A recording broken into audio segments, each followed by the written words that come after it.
સંઘ પ્રદેશ દમણના દોરીકડિયા સિગ્નલ પર ચાલી રહેલી પૂજ્ય શ્રી પ્રફુલ્લભાઈ શુક્લની 889મી ભાગવત કથામાં આજે નૃસિંહ પ્રાગટ્ય અને ભક્ત પ્રહલાદ ચરિત્રનું વર્ણન કરવામાં આવ્યું હતું.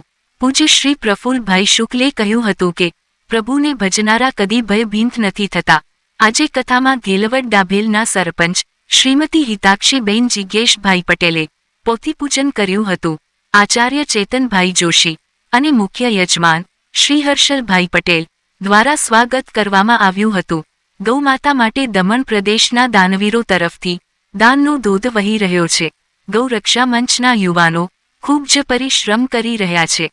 અસ્પી દમણિયા શ્રી શાંતુભાઈ પટેલ, શ્રી નટુભાઈ પટેલ અને નિવૃત્ત શિક્ષક ઠાકોરભાઈ પટેલ તરફથી યોગદાન અપાયું હતું. વિશાળ સંખ્યામાં લોકો કથા શ્રવણ કરી રહ્યા છે. આજરોજ શ્રોતાઓએ કથા મંડપની બહાર બેસવું પડ્યું હતું. એટલા શ્રોતાજનો એ કથાનો લાભ લીધો હતો. બાપુના સંગીતકારો મહેન્દ્ર પટેલ, દીપક સાઈરામ, અર્જુન સોલંકી, બિપિન પટેલ અને પ્રતિક પટેલ દ્વારા રાસ ગરબાની રમઝટ ખેલાઈ હતી. આજે કથામાં વિશ્વ હિન્દુ પરિષદ દ્વારા બાપુનું સન્માન કરવામાં આવ્યું હતું. સોમવારે કથામાં શ્રી કૃષ્ણ જન્મ ઉત્સવ ઉજવવામાં આવશે. આયોજકો દ્વારા એની તડામાર તૈયારી થઈ રહી છે. બ્યુરો રિપોર્ટ અભિનવ સુરત. એડિટર પ્રકાશ પટેલ દ્વારા પ્રસ્તુતિ.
તો શું કહેવા માંગો છો જનતાને?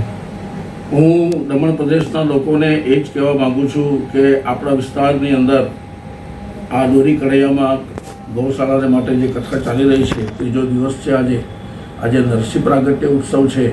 આવતીકાલે કથામાં કૃષ્ણ જન્મ ઉત્સવ છે.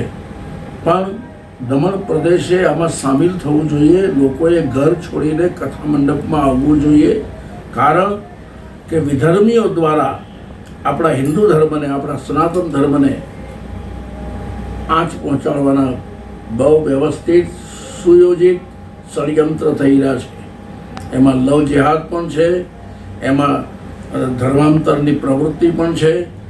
ગરીબ લોકોને ફોસલાવીને, ગરીબ લોકોને પટાવીને આપણા સમાજની અંદર, આપણા પ્રદેશમાં ધર્માંતર થઈ રહ્યું છે ક્રિશ્ચનો દ્વારા. તો એની સામે જાગૃત થવા માટે બધાએ કથામાં આવવું જોઈએ, કથામાં ભાગ લેવો જોઈએ અને આવનારી પેઢીને એની અંદર સામેલ કરવી જોઈએ, જેથી કરીને એ લોકોને હિન્દુત્વનો ખ્યાલ આવે. અમારા એનઆરઆઈ કેશવભાઈ બટાક જે સેલ્યુટ તિરંગા યુકેના પ્રેસિડેન્ટ છે, એ 7 સમંદર પાર રહેવા છતાં પણ હિન્દુ ધર્મ માટે અને સનાતન ધર્મ માટે ઝઝૂમી રહ્યા છે. લંડનથી લઈને સ્કોટલેન્ડ સુધી હું તો 19 વખત ઇંગ્લેન્ડ જઈ આવ્યો છે, 19 વિઝિટ ઇન યુકે, અને બધા ગામો સાથે હું સંપર્કમાં છું. પણ કેશવભાઈ બટાક દ્વારા ખૂબ સરસ પ્રવૃત્તિ ત્યાં થઈ રહી છે. એવી પ્રવૃત્તિ અહીંયા પણ થવી જોઈએ, લોકોમાં જાગૃતિ આવવી જોઈએ.